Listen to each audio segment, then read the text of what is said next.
こんにちは、グリプトです。本日も仮想通貨、ブロックチェーン界隈のグッドファンダからバッドファンダー、チャートなどをまとめて見ていきたいと思います。まず ETF 関連から見ていきますと、昨日の米国の ETF のフローは、現時点では全体でプラス 3.8 億ドルの純流入となっています。ブラックロック、フィデリティがまだ公開されていない時点でこの値は大きいですね。ブラックロックの IBIT は昨日の取引高で40億ドル以上になってますんで、また特大流入が期待されています。一方、イーサは相変わらず寂しい感じですが、こちらもブラックロックから流入があるのか注目です。香港はいつも通りビットコイン差ともにゼロとなっています。ビットコインの価格は現在75,400ドルあたりを推移しております。昨日発表された注目指標の方では、マレーシア、ポーランドの政策金利がありました。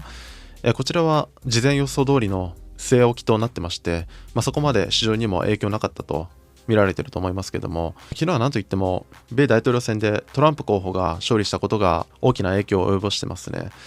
日本時間の開票時点でトランプ氏優勢の報道が流れて、その後当選が確定して、米市場解除後も勢いは収まらずですね、米ドル高、米金利高、米株各指数も上がって、ビットコインも再度 ATH 更新して一時76,400ドルに到達しています。米国債金利は 4.426 を推移しておりまして、ナスダックが 2781、S&P500 が 5928、ダウ平均が 43,729、金ゴールドが 2,661 ドル、日経平均が 39,023 円、ドル円が 154.40 円となっています。リスクオンからの金の急落が目立ちますね。個別株の方では仮想通貨関連株が軒並み上昇してまして、マイクロストラテジーからマイニング株まで 10% 以上の高騰が見られます。中でもコインベースが1日でプラス 31.1% と、上昇率ではジョイアルトを超えるパフォーマンスとなってますね。ビットコインの先物の方では OI は全体でプラス 13.3%、額としては452億ドル相当、ATH 更新となってます。比率としては全体ではショートが 53.4%、バイナンス意味はショートが 60.2% と下寄りになってます。今後の指標としては本日11月7日に中銀政策金利、米非農業部門労働生産性指数第3四半期の速報値、米新規失業保険申請件数、11月8日の早朝4時に米 FOMC、11月9日に米ミシガン大学消費者信頼感指数、11月の速報値などが控えております。市場ではトランプ氏が大統領になったことから、今まで公約として掲げてたビットコインを米国の準備金にするとかですね、SEC ゲンスラー氏の解任とか、あとはバイデン政権下では実現が難しいと言われてたアルト ETF の実現とか、あとはね、下院でとどまっている仮想通貨系の法案の可決とかが、一気に期待されている状態なのかなと思います。ETF も大量流入となってまして、先物も OI が ATH 更新と、期待が現れてますね。でですね、前回一旦終了させていただいたオンレンチャン企画なんですけども、前回の動画でアンケートを取った結果、88.5% が続けてほしいという意向となりまして、企画継続となりました。なので今回から再開しようと思います。ある程度、市場が落ち着いてから再開しようとも思ったんですけども、それだと面白くないんで、一番荒れてるこの時期から再開しようと思います。で、一応企画内容をおさらいすると、今この動画を発信している現時点でのビットコインの価格から翌米市場が平常する時間、翌日の AM6 時時点でビットコインの価格が今よりも上がってるか下がってるかを私が当てる私が5連敗したら視聴者プレゼント実施という、ただの廃炉企画です。で、前回発言に責任持たないんですかという意見も出たんで、注意書きでコピ取り現金と書かせていただいてます。で、これは私が視聴者企画でやってるただのバラエティ廃炉ギャンブルなんで、利確もね、損切りもできない AM6 時時点での価格を当てるなんてね、トレードでも予測でも何でもないですからここはね、コピ取り現金で気楽に視聴をお願いします。で、前回は5連敗したら視聴者プレゼントというルールにしてたんですけど、それだと連勝した時にね、何の面白みもないんで、今回から5連勝しても視聴者プレゼントを実施にしたいと思います。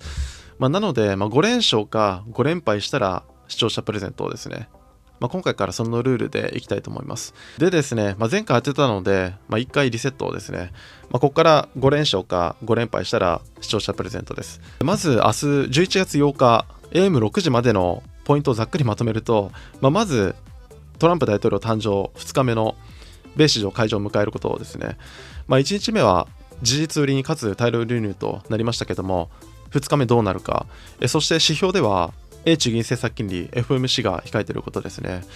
大統領選前には利下げ幅が注目されてましたけども、トランプ大統領誕生以降ですね、利下げ動向がどの程度市場に影響を与えるのか、あとはトランプ大統領の公約期待がどこまで続くかというところかなと思います。一見でその上への圧力が強いように思いますけども、私の懸念としては、ビットコインがすでに A 定値を更新していることと、FOMC の利下げ幅が 0.25% で収まる可能性が高いこと、あとはトランプ系のミームが市場に反しても事実売りで暴落してるんですよね。で、これがね、少し気になるところなんですね。これまでね、そのミームが市場を先行するパターン何度もありましたから、2日目で事実売りになる可能性もあるんですね。ただ、米市場開場後に一旦下がったとしても、FOMC を終えて AM6 時までに戻ってる可能性もあると。今回はね、その要素が多すぎて、どちらが優勢になるのか非常に難しいですけど、ただね、このミームの事実売りがマクロに反映するってね、まだ早い気もするんですね。今空気がね、お祭り騒ぎになってますから、上ですね。まずは上です。まだ1回目なんでね。明日11月8日、AM6 時時点でのビットコインの価格は今の75,400ドルよりも上、今回はこれでいきたいと思います。チャートだけ見たらもう抵抗がないんで、一旦は節目の8万ドルを目指す形になるんですかね。本日の米市場明け続伸するのか、それとも調整に入るのか、そして FOMC 前後の明日 AM4 時あたりの動向に注目ですね。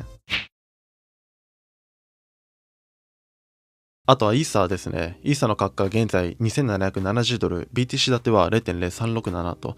先物の方では、ホワイは全体でプラス 15.4%、額としては155億ドル相当、比率として全体ではロングが 53.7%、バイナスミはロングが 67.9% と上売りになっています。市場では、どこどこのアルトはイーサリアムに対して強いという表現が各所でされてて、弱い代表格みたいな比較対象として取り上げられてしまっている印象が強いですね。今回も現時点では ETF に大きな流入がなかったですけども、OI は急増してまして、BTC 建ては少し反発の兆しが見える展開になってます。トランプ大統領誕生からはですね、ETF にステーキング要項追加とかの期待もあるのかもしれないですね。チャートだけ見たら、ドル建てでは2800の抵抗を抜けきれてない状態です。ここから逆転のファンダが出るのか注目ですね。あとその他の動向では JP モルガンの RWA プラットフォームオニクスがキネクシスに改名したこと、アーカムの新たな取引所が無期限先物の提供開始を発表したこと、トランプ氏のワールドリバティフィナンシャルの不振が続いていることなどが話題になっています。で JP モルガンの RWA プラットフォームは改名と同時にですね、米ドルとユーロのオンチェーン FX 取引導入を発表してまして、取引量と顧客の増加が期待されています。で、アーカムの取引所に関しては先日立ち上げが発表された時も取り上げましたけども、今回先物市場への参入が発表されてまた注目されています。で、あとはトランプ氏のワールドリバティフィナンシャルですね。大統領当選からさすがに資金が入るんじゃないかと思われてましたけども、今のところは特に影響がないと、その後も需要がなかなか生まれてない状況となっています。これでお金入れなかったらね、今後もなかなか厳しくなると思いますけども、その後の進捗に注目ですね。あとここからアルト関連になります。昨日の時点でも大幅上昇となってましたけども、同時がまた続伸となってます。トランプ大統領誕生から再度上昇してまして、時価総額ランキングでは一時 XRP を抜いたのも話題になりましたね。テクニカル的にはゴールデンクロス成立が注目されています。同時の価格は現在 0.19 ドル、BTC 建てはプラス 1.1%、時価総額は8位ですね。一時 0.219 ドルに到達して現在は調整となっています。トランプとイーロンの後押しでどこまでいけるのか注目ですね。あとアバランチファンデーションがルナファンデーションガードから5200万ドル相当のアバックスの買い戻し完了を報告しています。先日も買い戻しに動いているという時点でも取り上げましたけども、今回アバランチファンデーションから正式に買い戻し完了の報告が出ています。アバックスの価格は現在 27.2 ドル、BTC 建てはプラス 4.2%、時価総額は15位ですね。ジョイアルトの中でも比較的強くなっています。ETF への期待もあるのかもしれないですね。懸念がまた一つ払拭されたアバックスですけども、ここからさらに上へ迎えるのか注目ですね。今日はこんなところですが、何かありましたらコメントいただけるとありがたいです。よければチャンネル登録とグッドボタンよろしくお願いします。